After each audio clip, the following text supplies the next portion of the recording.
Nous voici donc tous réunis pour chanter notre joie et notre reconnaissance au Seigneur.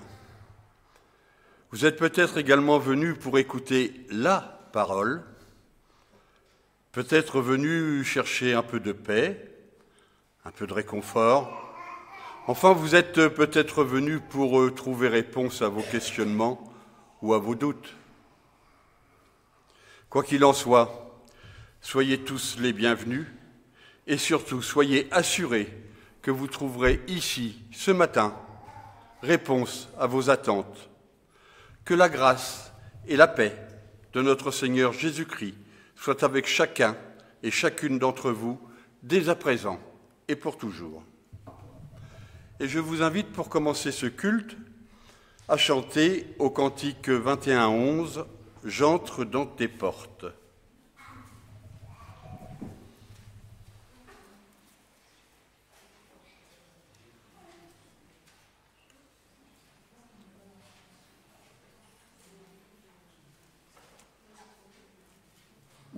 Et nous nous levons.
Vous pouvez vous asseoir. Il y a quelque temps, un ami de ma paroisse m'a dit à l'oreille que la liturgie du culte n'était pas quelque chose de formel. Moi qui suis plutôt formaliste, je me suis fait violence pour changer aujourd'hui cet ordre du culte. Aussi est-ce par la volonté du Seigneur que nous allons débuter ce culte. Écoutons les obligations que Dieu nous impose. Ne proférez pas de mensonges, que chacun dise la vérité à son prochain et que le soleil ne se couche pas sur votre colère. Que celui qui dérobait cesse de le faire, qu'il s'adonne plutôt à la solidarité en secourant le nécessiteux. Ne colportez pas de mauvais propos, mais proclamez la bonne parole, celle capable d'édifier, de réjouir et de consoler ceux qui ont besoin de joie et de réconfort. N'attristez pas le Saint-Esprit de Dieu, maître de notre salut. Aigreur, emportement, colère, clameur, outrage doivent être chassés de nos vies. Au contraire, soyez bons et compatissants les uns pour les autres. Pardonnez-vous mutuellement, puisque Dieu, en Jésus-Christ, vous a déjà pardonné. Amen. Informés à présent des obligations que Dieu impose à chacun, il est donc aisé de mettre en face nos propres comportements, et s'ils ne sont pas conformes aux attentes du Seigneur, d'en solliciter le pardon. C'est le moment de la repentance avec Antoine Nouy. Jésus parcourait les villes et les campagnes et proclamait l'évangile de Dieu. Il disait « Le temps est accompli et le règne de Dieu s'est approché. Convertissez-vous et croyez à la bonne nouvelle. » Avec la femme qui demanda la guérison de sa fille cruellement tourmentée, elle supplie. Seigneur, secours-moi. Avec le centurion dont le serviteur était malade et qui arrête Christ pour lui demander d'aller le guérir. Seigneur, je ne suis pas digne que tu entres sous mon toit, mais dis seulement une parole et mon serviteur sera guéri. Avec le collecteur d'impôts qui reste au fond du temple et qui n'ose même pas lever les yeux vers le ciel. Mon Dieu, prends pitié du pécheur que je suis. Avec l'aveugle, Bartimée, qui appelle la guérison et qui crie malgré ceux qui veulent le faire taire. Fils de David, Jésus, aie pitié de moi. Enfin, avec le larron qui partage sa souffrance et qui, le premier, reconnaît l'innocence du Seigneur. Jésus, souviens-toi de moi quand tu viendras dans ton règne. Je vous invite à la prière. Seigneur, nous voici devant toi comme tous ces demandeurs de l'Écriture. Et nous te disons simplement, souviens-toi aussi de nous. Aie pitié de notre incrédulité et de nos transgressions. Sauve-nous, Seigneur. Amen. Vous vous souvenez certainement des réponses apportées à toutes ces demandes. Elles ont été exaucées. Alors, levons-nous pour accueillir notre propre pardon de la part du Seigneur.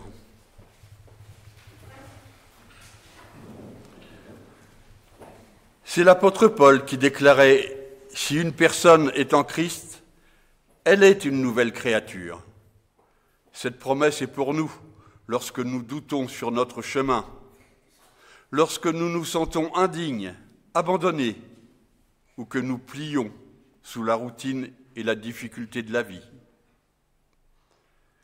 Cette nouvelle créature n'est pas le fruit de nos repentirs ou de nos efforts. Elle est l'œuvre du Seigneur crucifié mais ressuscité. Il est celui qui demeure à chaque jour à nos côtés, quoi qu'il arrive, et ceci jusqu'à la fin des temps. Dieu nous met au cœur l'assurance de son pardon. Il nous guide vers son royaume. Chantons-lui notre joie et notre reconnaissance avec le cantique 45-11, « J'ai l'assurance de mon salut ».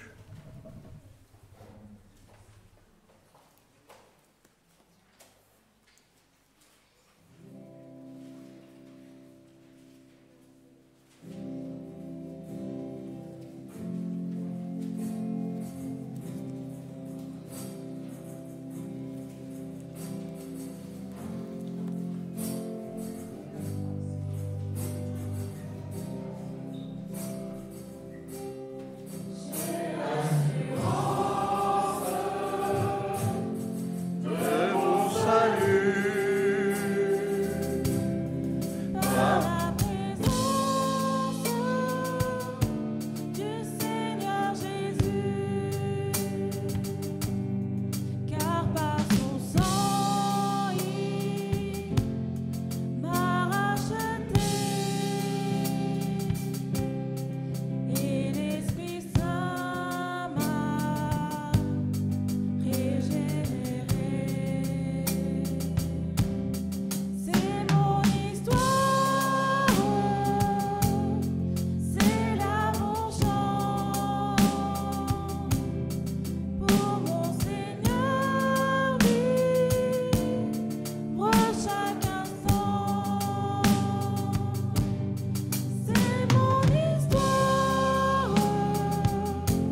Nous te louons debout à présent avec Marjorie.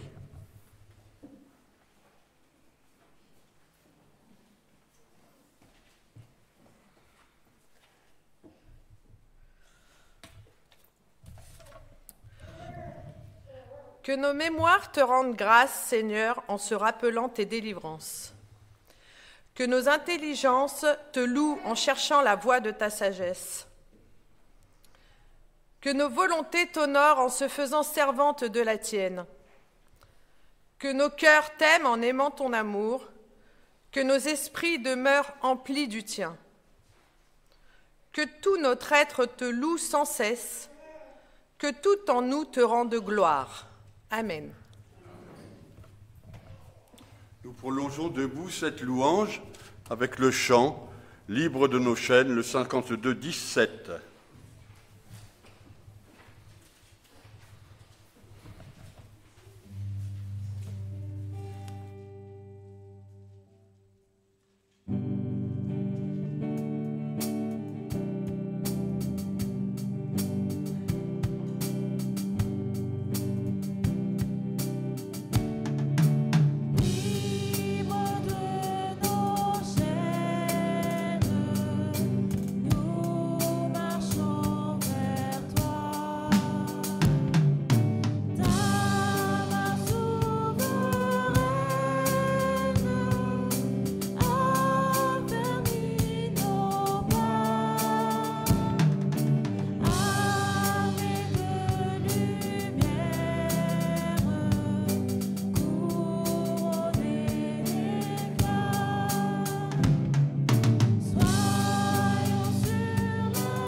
Voilà, vous pouvez vous asseoir.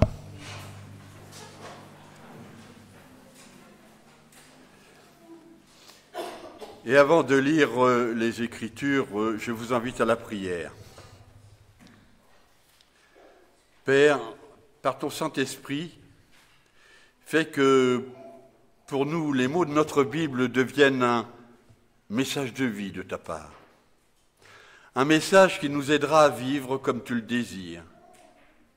Ta parole doit être force de notre faiblesse, lumière de notre vie, assurance de nos doutes et vie dans notre mort. Amen. C'est Claude qui va lire la Bible.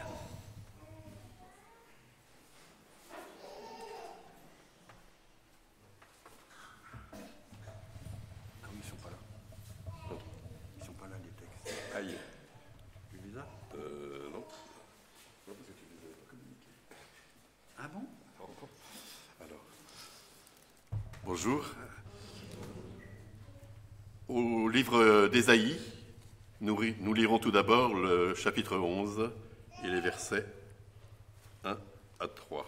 Alors, Ésaïe, le voilà.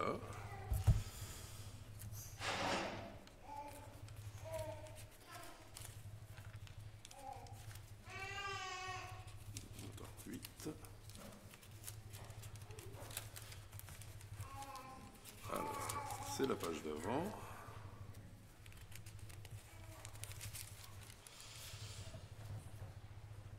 Puis un rameau sortira du tronc d'Isaïe, et un rejeton naîtra de ses racines.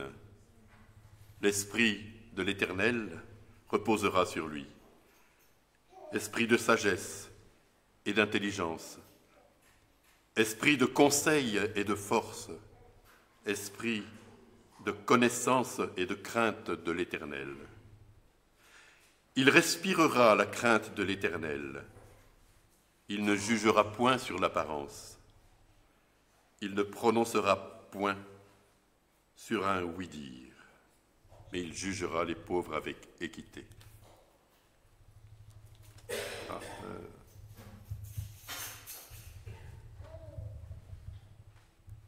Ça a glissé. Voilà. C'est Matthieu. Alors, attends, Matthieu 1. Sur Marc, donc on est avant, Matthieu 18. Ensuite, dans l'évangile selon Matthieu, au chapitre 1, nous lirons les versets 18 à 21.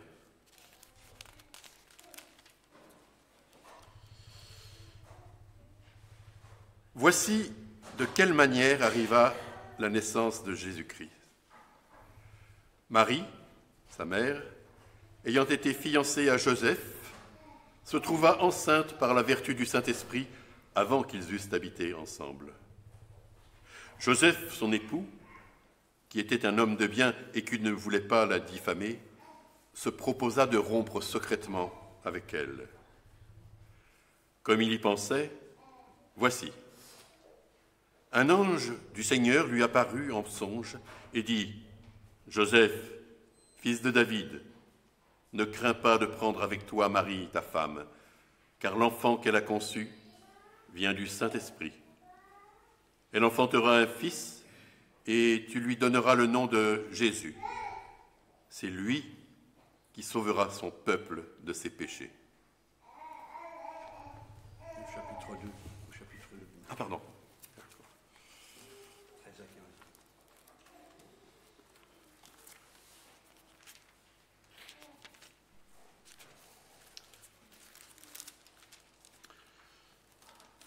Ensuite, toujours dans l'Évangile selon Matthieu, au chapitre 2, nous lisons les versets 13 à 15. Lorsqu'ils furent partis, voici, un ange du Seigneur apparut en songe à Joseph et dit : Lève-toi, prends le petit enfant et sa mère, fuis en Égypte et reste-y jusqu'à ce que je te parle, car Hérode cherchera le petit enfant pour le faire périr. Joseph se leva, prit de nuit le petit enfant et sa mère, et se retira en Égypte. Il y resta jusqu'à la mort d'Hérode, afin que s'accomplisse ce que le Seigneur avait annoncé par le prophète. J'ai appelé mon fils hors d'Égypte.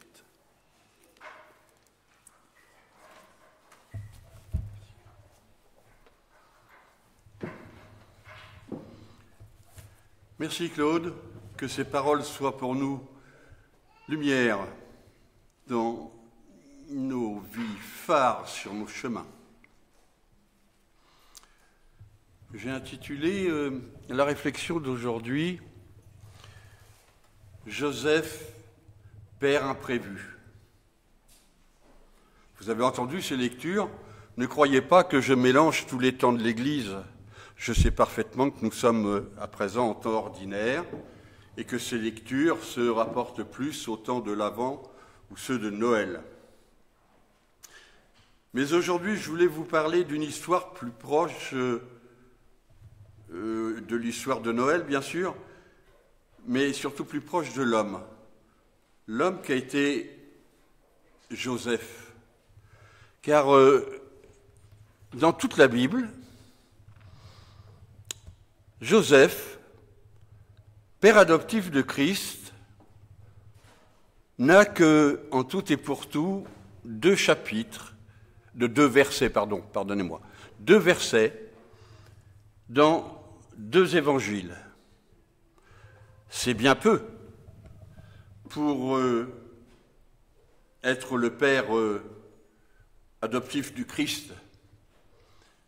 De plus, ces deux versets sont plus que fades, me semblait-il. Avant que je ne lise une prédication du pasteur Viblet du Temple du Saint-Esprit, et que ce Joseph qui m'apparaissait sans trop de charisme était en réalité un sacré bonhomme. La société juive du 1er siècle de notre ère, vous le savez, est essentiellement patriarcale. Les hommes occupent généralement des places de pouvoir et de responsabilité, tant dans la vie familiale que communautaire ou religieuse. Malgré tout, les femmes tenaient d'importants rôles dans la vie courante et familiale, parfois économiques, mais des rôles moins visibles. Il faut bien reconnaître que malgré la domination masculine, les femmes jouaient un rôle essentiel dans la société et la culture juive. Donc aujourd'hui, c'est sur le personnage de Joseph que je vous propose de réfléchir plus précisément. Gardons à l'esprit que ce qui déclenche les réflexions chez Joseph, ce qui déclenche ses hésitations et ses décisions, c'est le fait que Marie, sa fiancée, se retrouve enceinte avant mariage, c'est-à-dire avant le temps prévu. Joseph est un homme qui doit affronter l'imprévu, et apparemment, ça ne sera pas facile. Joseph apparaît pour ces faits que brièvement, je vous l'ai dit, dans Matthieu et Luc. Plus rien dans les Écritures. À première vue, Joseph est écartelé entre deux désirs contradictoires. D'un côté, il aime sa fiancée et veut donc préserver sa réputation. C'est pourquoi, face à cette grossesse imprévue, il se propose de rompre secrètement avec elle, ceci afin qu'elle ne soit pas exposée au mépris de sa famille et à l'opprobre de cette société juive. D'un autre côté, il ne peut pas envisager de la garder avec lui, car pour lui, le juste, lui, l'homme pieux, ce ne serait pas convenable.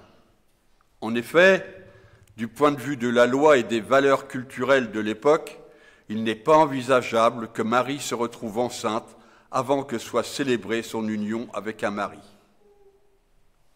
Mais nous savons que cette grossesse était l'œuvre de l'Esprit. Le texte nous le dit, mais les autres, le peuple, lui n'en savait rien. L'entourage ignore toute cette annonce spirituelle. Et même s'il avait été informé, lorsque l'on connaît le scepticisme de bon nombre d'entre eux dans quelques décennies, devant Jésus, malgré tout ce qu'il faisait, malgré tout ce que ce peuple voyait, allez expliquer à cette société que les événements qui concernent Marie et Joseph sont œuvre de l'Esprit. Il ne s'agit pas là d'un songe ou d'une annonce, comme certains prophètes ont été destinataires, mais c'est la création d'une vie. Tout ce que voit Joseph à ce moment-là, c'est que sa fiancée est enceinte alors qu'ils ne sont pas encore mariés et surtout qu'ils ne se sont pas encore connus au sens biblique du terme. J'ajoute que si le texte précise que Marie se retrouve enceinte par l'action de l'Esprit Saint, ce n'est pas pour nous inviter à spéculer sur le comment ou le pourquoi. Il ne sert à rien d'essayer de trouver une explication rationnelle. Nous n'en trouverions d'ailleurs sûrement pas. Et il ne sert à rien non plus de chercher là-dedans du surnaturel. Chacun le sait, dans la Bible, l'Esprit de Dieu, le souffle du Seigneur, c'est l'imprévu. C'est la manifestation de la liberté de Dieu qui ne s'embarrasse pas des convenances humaines, mais qui agit toujours là où on ne l'attend pas.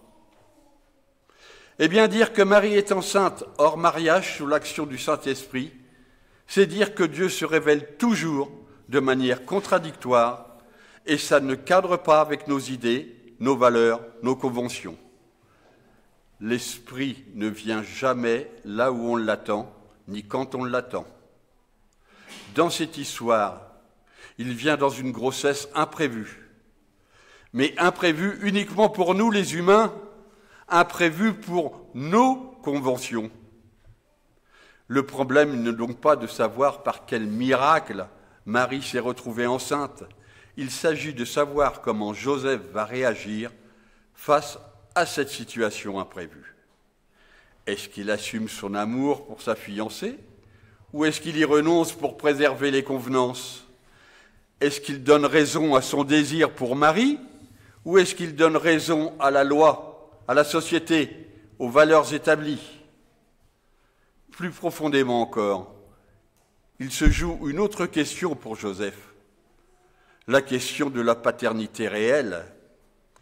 Joseph doit affronter une paternité tout aussi imprévue, et c'est peut-être ça le plus angoissant pour lui.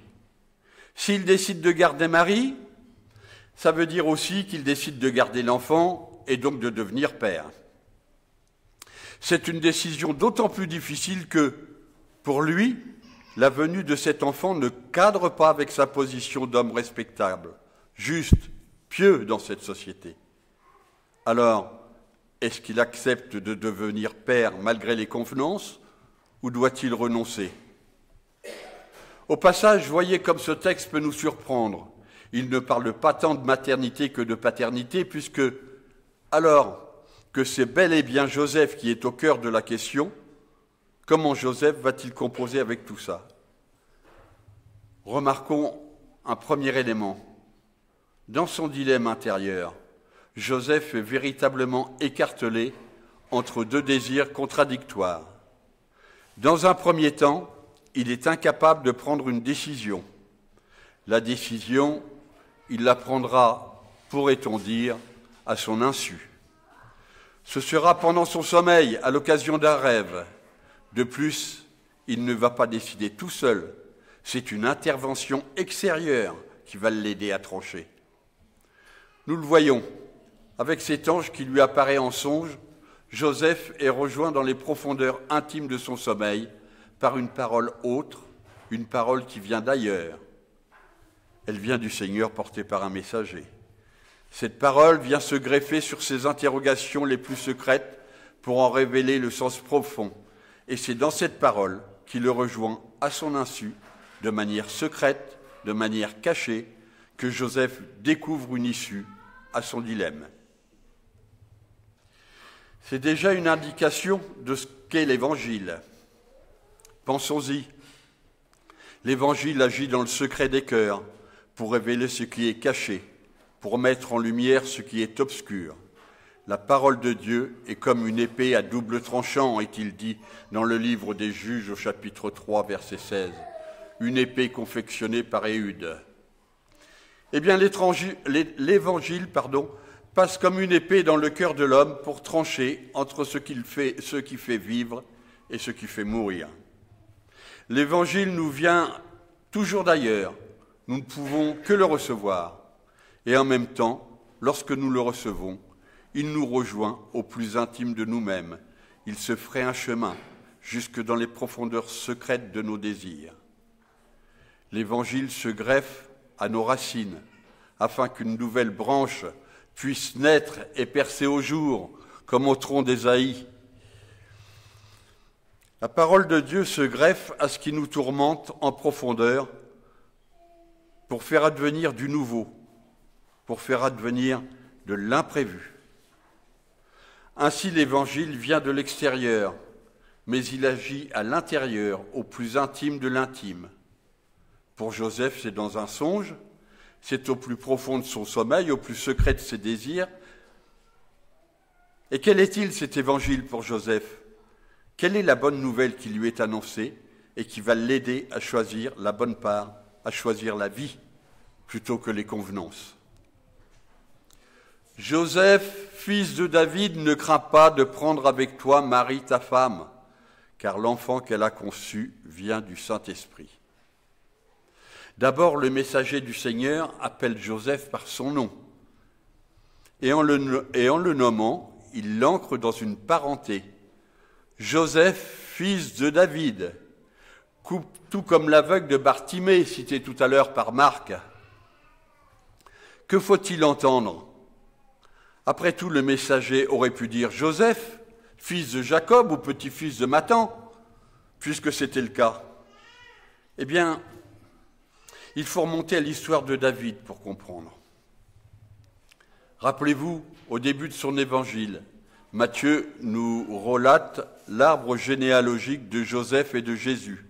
Et dans cette généalogie, on trouve cette précision, le roi David engendra Salomon de la femme d'Uri. David a donc engendré Salomon avec la femme d'un autre, dont il avait envoyé le mari à la guerre pour se faire tuer, soit dit en passant. Salomon est donc le fruit d'un désir adultère et meurtrier, ce qui n'est quand même pas rien, vous en conviendrez. Et c'est à cet ancêtre-là que Joseph est référé, et comme Jésus le sera. D'ailleurs, Joseph est donc entré dans une paternité qui est elle-même en conflit avec les conventions et avec la morale. David n'a pas été un homme parfait, il n'a pas toujours respecté les règles ou la loi, loin s'en faut. Et pourtant, malgré cela, malgré tout, la promesse de Dieu n'a pas abandonné David. Elle n'a pas non plus abandonné Salomon, cet enfant issu d'un couple illégitime, et de la même manière, elle n'a pas non plus abandonné Joseph. En quelque sorte, en se trouvant référé à David, que Dieu n'a pas écarté malgré toutes ses fautes et malgré tous ses manquements aux conventions et aux règles, Joseph peut comprendre à son tour que la vie que Dieu donne est au-delà de toute règle, au-delà de toute loi et de toute morale humaine. L'amour de Dieu nous rejoint au plus profond de notre histoire et nous invite à vivre et à aimer au-delà des conventions, au-delà du regard des autres, au-delà des valeurs de la société. En rejoignant Joseph au cœur même de ses interrogations, au cœur même de son déchirement intérieur, la promesse de Dieu s'incarne. Elle prend chair. La promesse du Seigneur prend chair en rejoignant l'histoire humaine. Elle assume complètement cette histoire, elle épouse la condition humaine. C'est cela, le sens du Emmanuel, Dieu avec nous. Dieu prend chair. La promesse s'incarne dans le conflit intérieur d'un homme qui affronte l'imprévu. Et pour le coup, la promesse de Dieu passe au-dessus des conventions, elle les renverse, elle les bouleverse. Et au fond, nous le savons bien, l'Évangile et les conventions établies font rarement bon ménage. Ne crains pas de prendre avec toi ta femme. Voilà une bonne nouvelle. Alors même que Joseph est prêt à renoncer à son amour pour sauvegarder les apparences, la parole du Seigneur l'aide à dépasser ses peurs et ses doutes. Oui, Marie est ta femme, Joseph. Tu peux la prendre avec toi et avancer avec elle en confiance. Oui, tu peux accueillir son enfant comme le lien sans t'embarrasser des convenances. Ainsi, Toi, Joseph le bon, le juste, le pieux, outre la confiance absolue que tu as démontrée face à la volonté divine, tu joues un rôle crucial dans cette enfance de Jésus. Tu assures tout d'abord une lignée à ton fils adoptif. Ainsi, les annonces des prophètes sont respectées. Tu exposes une foi totale dans la parole du Seigneur face au qu'en dira-t-on public si important à l'époque. Tu as assuré une protection, une sécurité à ton épouse et à ton fils en les protégeant des malversations d'Hérode comme nous l'avons lu. En élevant cet enfant, tu as assuré une paternité exemplaire dans l'éducation de ce fils. Enfin, tu as fait preuve d'humilité, de dévouement et de silence sans qu'aucune parole ou pensée ne soit enregistrée dans les Écritures. Pour un simple charpentier au destin imprévu, Dieu n'aurait pas pu mieux prévoir. Oui, Marie est ta femme, même si du point de vue des conventions, elle ne l'est pas. Oui, Marie est ta femme et tu peux l'aimer et l'épouser sans craindre tes propres doutes, sans craindre le qu'en dira-t-on. Oui, l'enfant qu'elle a conçu vient du Saint-Esprit, il est approuvé par Dieu. Il vient de ce Dieu qui intervient de manière imprévue dans notre histoire, pourrait-on croire, qui parle à notre cœur pour nous transformer, pour nous ouvrir, pour nous libérer, pour nous faire vivre une largesse de vie, une vie inépuisable, une vie enracinée dans l'amour. La promesse du Seigneur s'accomplit chaque jour. Elle continue à s'accomplir à chaque fois qu'il nous est donné de recevoir au cœur de nos vies l'imprévu de la grâce.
Entends mon cœur, que je vous invite à chanter debout à présent. Je n'ai pas son numéro. Il n'y a plus de numéro.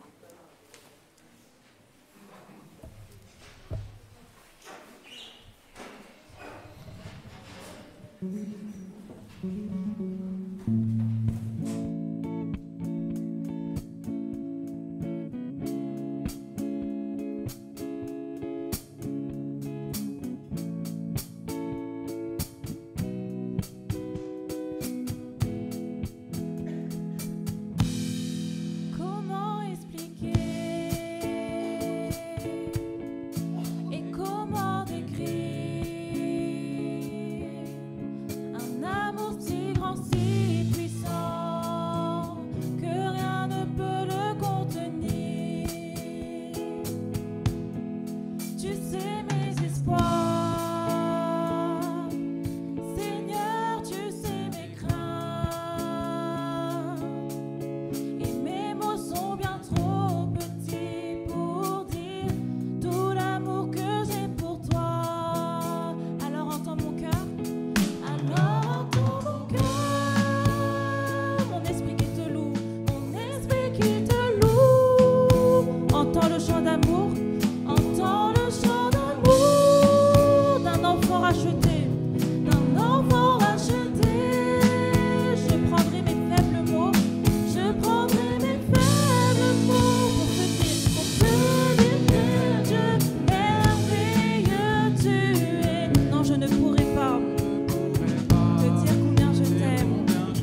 l'amour que nous avons pour toi.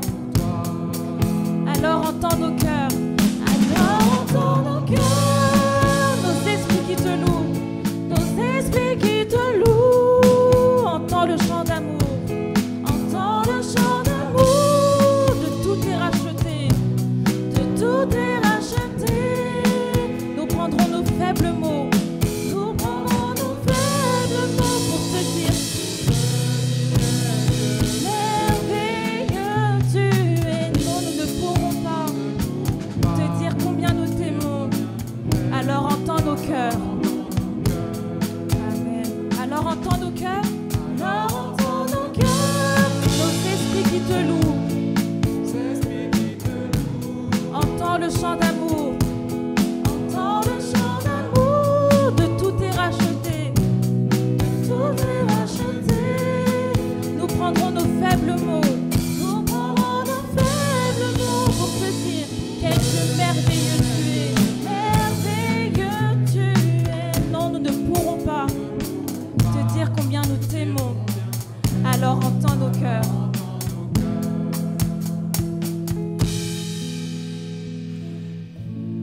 Merci, nous restons debout pour confesser notre foi et je vous invite pour cela à prendre les Alléluia à la page 1100 et c'est la confession numéro 4, 64-72.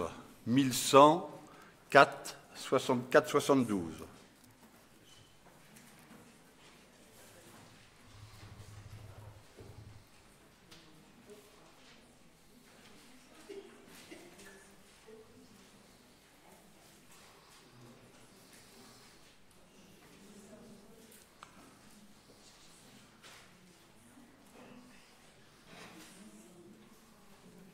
Tout le monde y est, 64-72.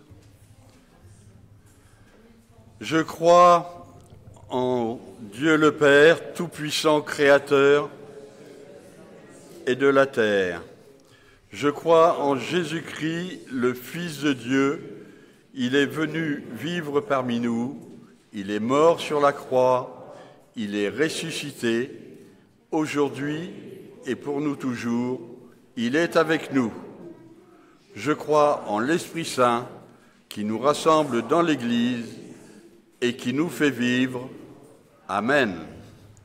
Et c'est le cantique 3608, Ô Jésus, tu nous appelles, que nous chantons à présent. 3608.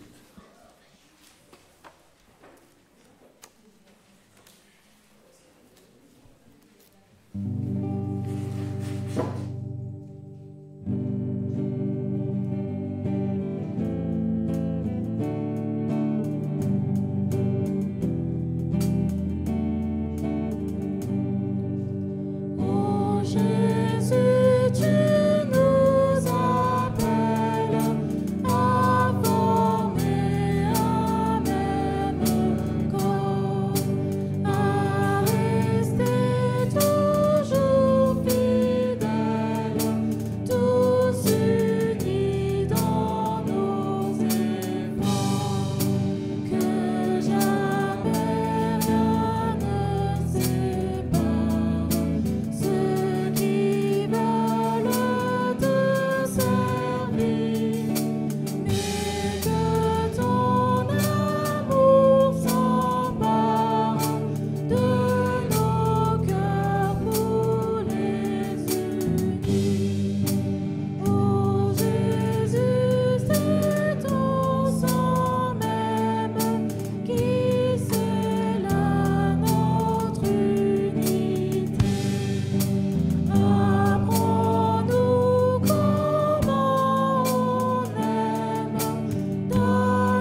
Voilà, c'est à présent le moment des annonces.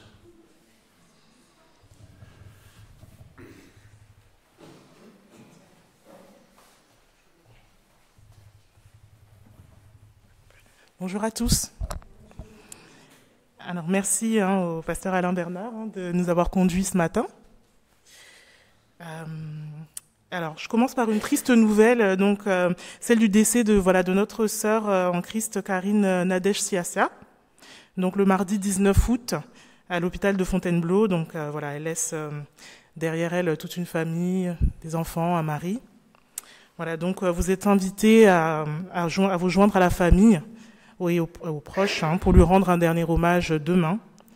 Donc pour le programme des obsèques, alors à 9h30 ce sera la mise en bière et le lever du corps à la maison funéraire de l'hôpital de Fontainebleau. Donc au 55 boulevard Maréchal Joffre à Fontainebleau. À 10h45, ce sera le départ pour l'église et la messe d'adieu aura lieu ici à 13h. Et le départ pour le cimetière à 14h. Voilà, donc à la fin, il y aura un cocktail pour pouvoir vous réunir ici à 15h dans la salle annexe. Alors, pour les nouvelles de l'Église, l'association familiale protestante, donc notre diaconie, organise une distribution des colis alimentaire, les samedis 6 et 20 septembre, donc de 10h à midi, dans la salle dédiée.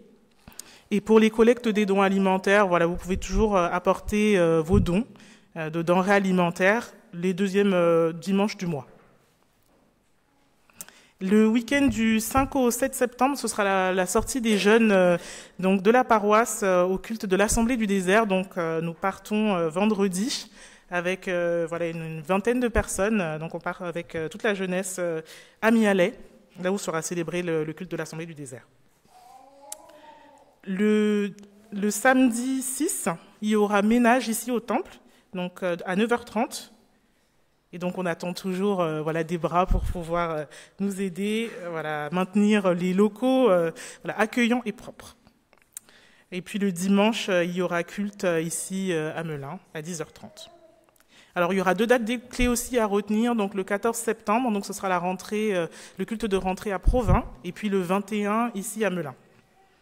Et bien sûr, il y aura les inscriptions pour l'école biblique et aux différentes activités de l'Église. Et puis suivi d'un repas fraternel également sur tous les ateliers qui concernent l'écologie donc c'est à peu près tout. Voilà, donc en tout cas bonne rentrée aux enfants pour demain et surtout n'oubliez pas de déposer les alléluia à la sortie du temple. Merci, bon dimanche à tous. Merci.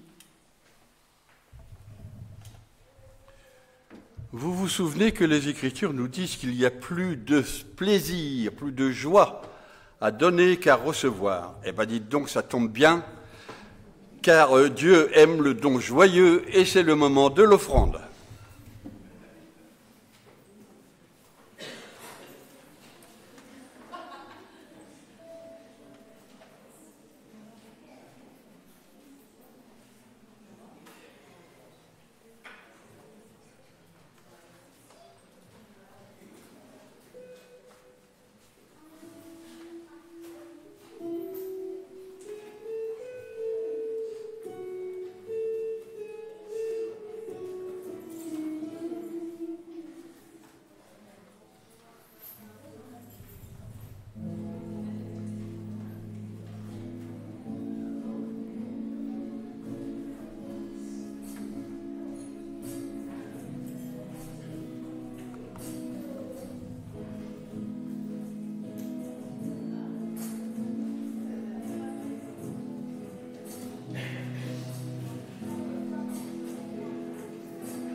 Voilà, et que Dieu agrée pour son service et celui de son Église cette offrande.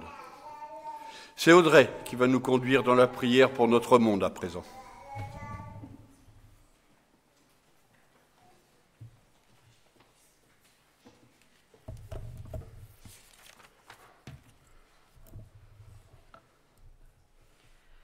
À présent, prions pour le monde. Notre Dieu, bien que nos cœurs connaissent les assauts de la colère, de la lassitude, de l'envie, de la dépression, du souci ou de l'indifférence, nous te prions à présent pour que se fasse la paix entre les hommes de tout état, quelle que soit leur raison de désaccord. Seigneur, aie pitié des humains au cœur et à l'esprit troublés. Notre Dieu, nous te prions pour la joie des hommes, toi qui es capable de te réjouir à cause de l'homme, ton image, à cause de la nature, ton miroir, à cause de l'histoire, ton projet. Seigneur, aie pitié de l'humain qui oublie de se réjouir. Notre Dieu, nous te prions pour le courage des hommes, toi qui es venu en Jésus-Christ pour affronter le mal, pour le vaincre et l'éradiquer. Seigneur, aie pitié de l'homme qui a peur de souffrir. Notre Dieu, nous te prions pour l'avenir des hommes, toi qui achèves ce que tu as commencé et qui répares ce que nous avons brisé, toi qui prépares le royaume au bout de nos chemins. Seigneur, aie pitié des hommes qui hésitent à espérer. Nous faisons silence à présent pour que chacun, chacune, prie en son cœur pour ceux et celles qui attendent le secours de cette prière.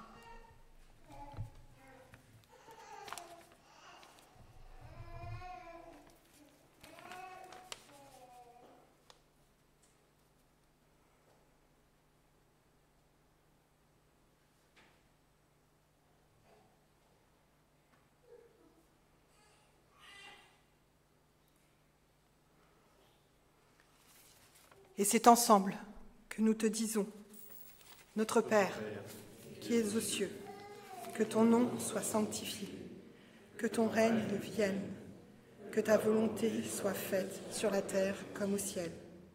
Donne-nous aujourd'hui notre pain de ce jour. Pardonne-nous nos offenses, comme nous pardonnons aussi à ceux qui nous ont offensés. Ne nous laisse pas entrer en la tentation, mais délivre-nous du mal, car c'est à toi qu'appartiennent le règne, la puissance et la gloire, pour les siècles des siècles. Amen.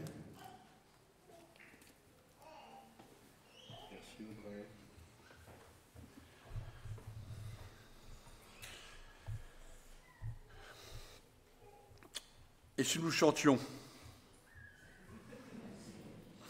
44-15, c'est vers toi que je me tourne.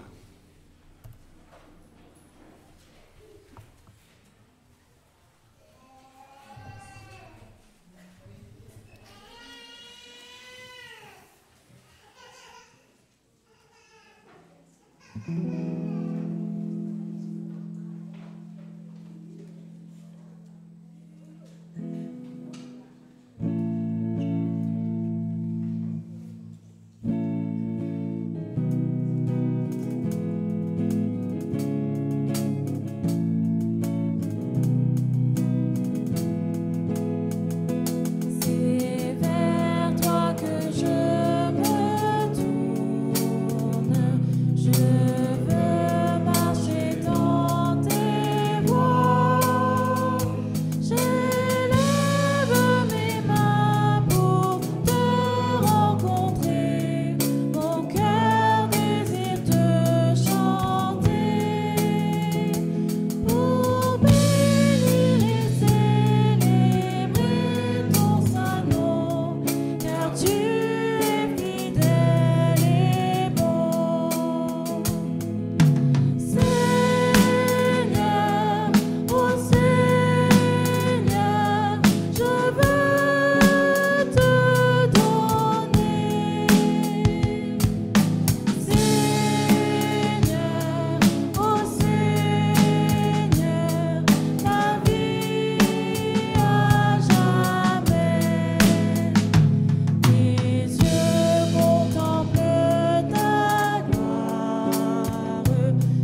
bénédiction.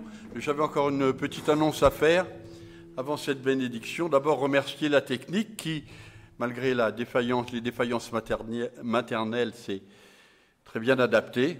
Et puis surtout nos musiciens et notre chanteuse que je trouve formidable.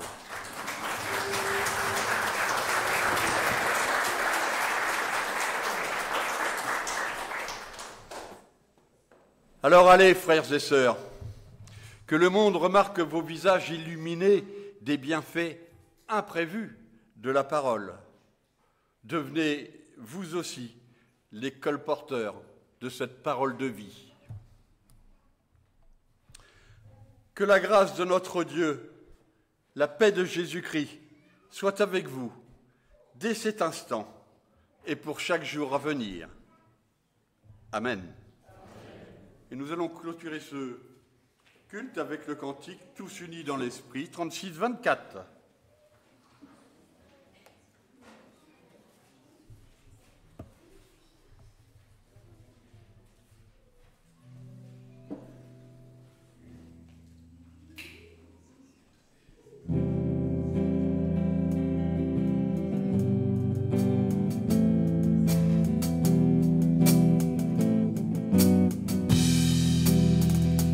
Tous unis dans l'esprit, tous unis en Jésus, tous unis dans l'esprit, tous unis en Jésus.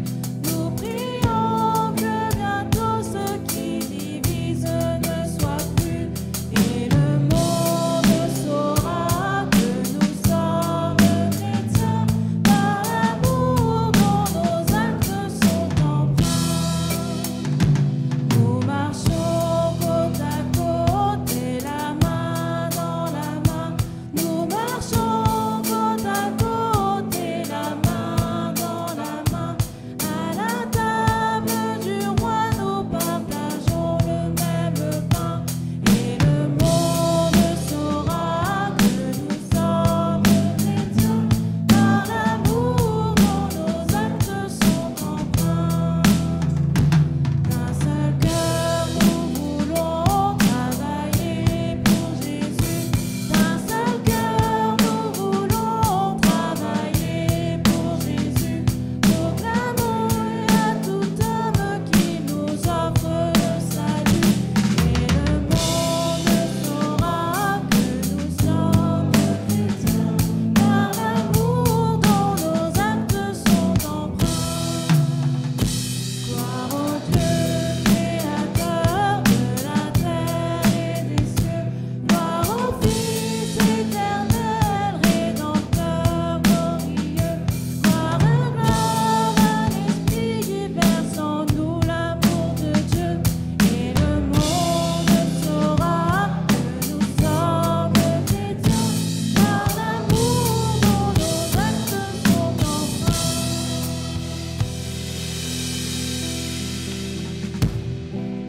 Bonne semaine à tous en Christ.